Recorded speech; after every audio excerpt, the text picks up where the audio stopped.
Yeah, I'm definitely glad that Carmen kind of prefaced what rookie minicamp really is. It's a lot of tryout players, undrafted free agents, and they're working basic concepts with quarterbacks that won't be on the roster. So it's tough to say this guy looked great or he was dominant or anything like that. But over the course of the 3 day rookie minicamp, the Bears PR was kind of gracious enough to give us all three coordinators, Ben Johnson, and every draft pick. So we got a good sense of kind of what these guys are looking towards, what their goals are, and how they're going to fit in to this pretty talented roster. So, I mean, I would say because Colston Loveland is rehabbing from a shoulder injury, all eyes naturally go to offense because and pretty much the offensive and defensive lines, with exception to a couple of periods, were kind of off on their own. But everybody likes watching a good 7-on-7.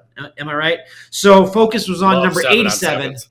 Right. So the focus was on Luther Burden, who is wearing number 87. And his quote when asked why he picked 87 was, I joke you not, all the good numbers were gone, which is just tremendous and kind of insight into his kind of dry sense of humor. This is a guy that we obviously know wanted to be a first-round pick and wasn't.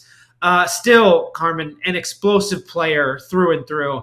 And it'll be interesting to see how he kind of integrates himself into an offense where at Missouri he had a lion's share of the targets. In Chicago, the ball is going to get spread around a lot more. Yeah, and for as much as we know, like I said, he wanted to be a first round pick. He's really hungry. He wants to prove himself, all of those things. It's almost one of those things where you get to save a player from himself because he's not going to be expected to be the guy in the very beginning. And I think that that's good for young players. We expect more out of rookies and young players than we ever have before because there's more rookies delivering on those expectations than ever before. But it's still a culture shock. It's still a shock when it comes to the game speed, how the playbook is played, how it's delivered, how you learn it.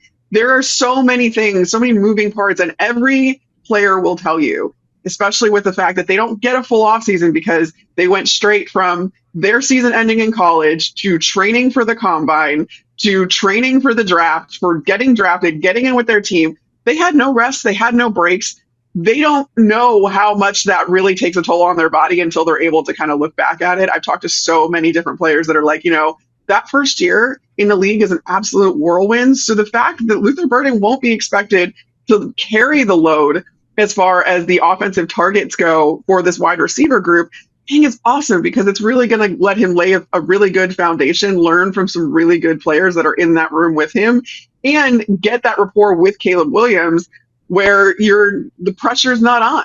And that can only be, I think, a good thing going forward and point to a longer career when you have this runway to kind of just get geared up for it. I think it's great. I know that he's probably not happy with that and he would want, all of the targets tomorrow. But just from a sense of a player development sense, I think it's a really, really great situation that they put Luther Burden in.